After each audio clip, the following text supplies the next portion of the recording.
ٹیلی vision programmes, live Bible studies, غیر مسیحوں کے مشکل ترین سوالات کے جوابات، کئی ہاٹ ایشوز پر مبنی مختلف زبانوں میں ایمان افروز یوٹیوب چینل، نوجوانوں کے مسائل، آن لائن کورسز، میری کئی کتب اور کئی کتب کے تراجم، بائبل مقدس کی کئی کتب کی تفاسیر اور اس بیش قیمت خزانہ تک رسائی کے لیے رابطہ کیجیے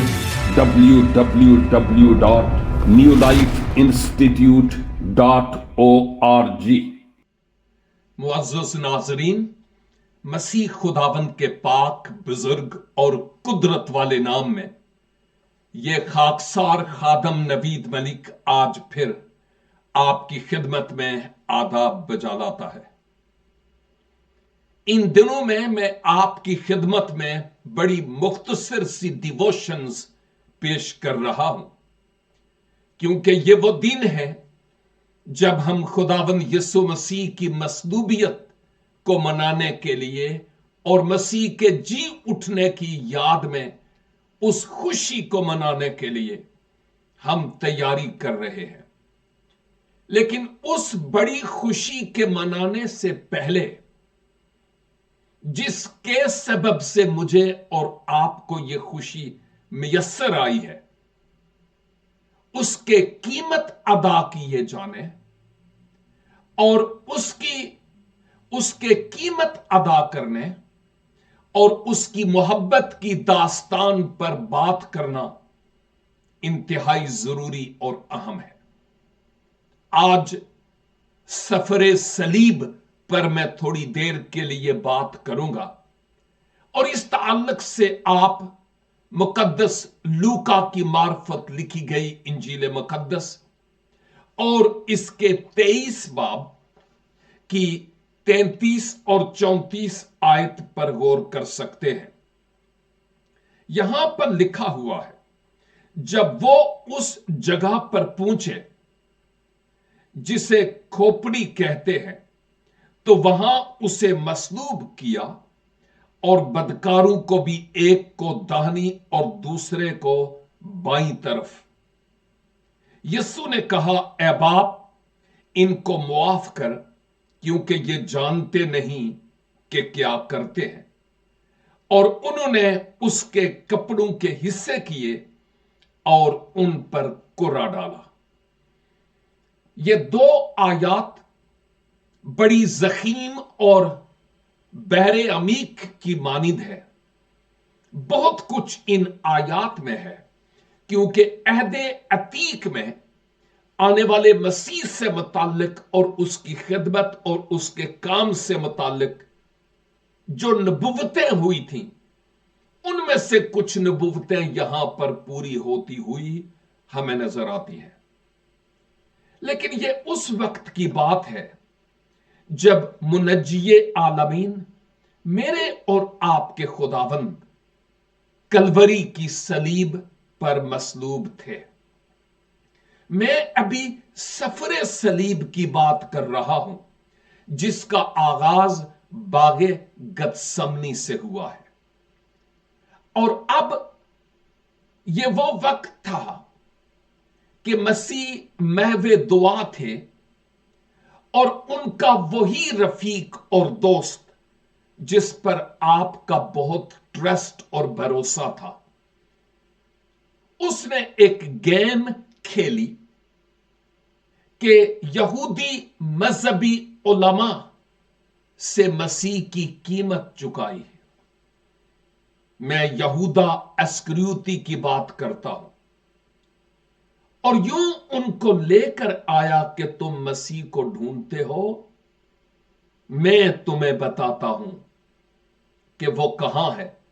اور بڑا اچھا موقع ہے اس کو پکڑنے کا۔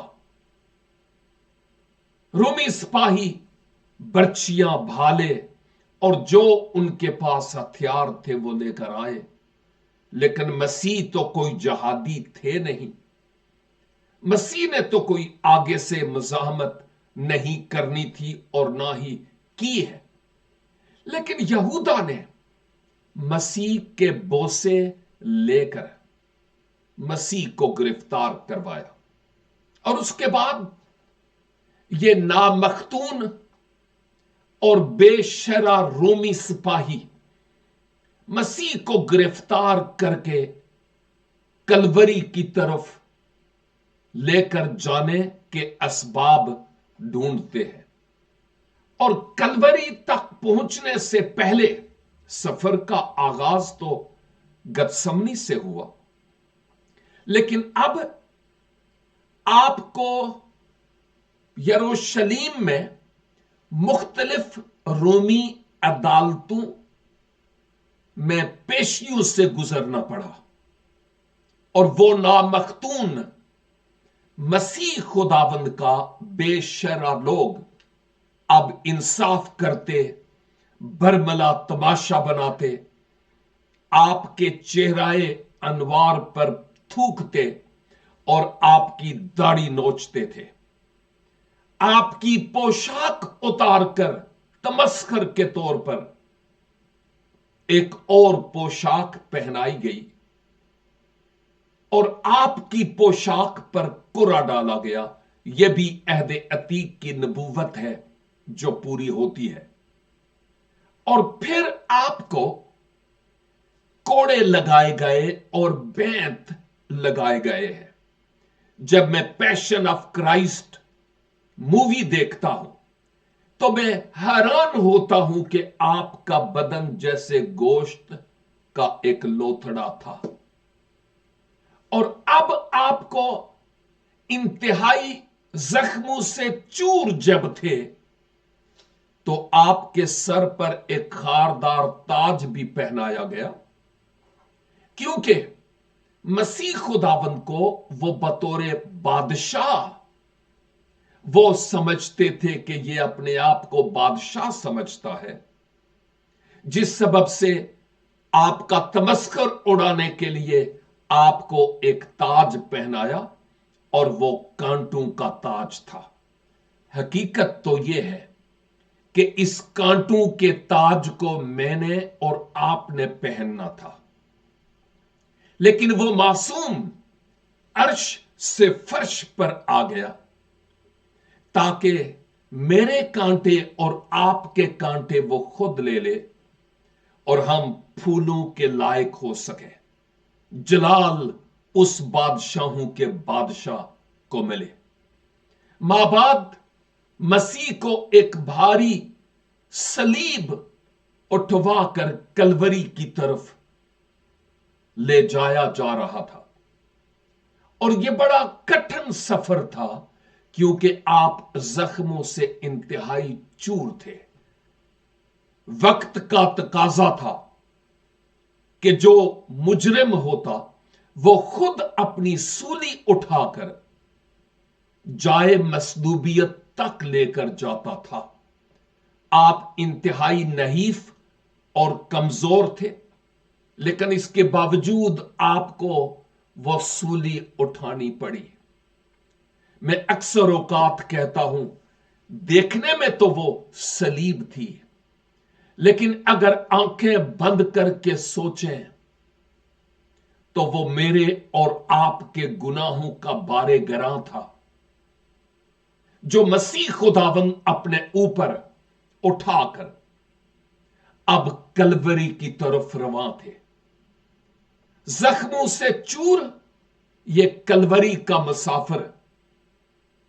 اس سفر صلیب میں اکثر اوقات کہتا ہوں کہ جب یروشلیم کی گلیوں سے گزرتا ہوا کھوپڑی کے پہاڑ گلگتا کے پہاڑ پر جا کر مصلوب کیا گیا تو اس ساری راہ میں یروشلیم کی گلیوں کے پتھروں پر مسیح کا لہو ٹپکتا ہوا ہوگا، اور میں روحانی طور پر یہ سوچتا ہوں کہ مسیح کا یہ لہو ایک تاریخ رقم کر رہا تھا کہ اے گناہگار انسان، میں تو تیرے لیے اپنی جان دینے کے لیے تیار ہوں،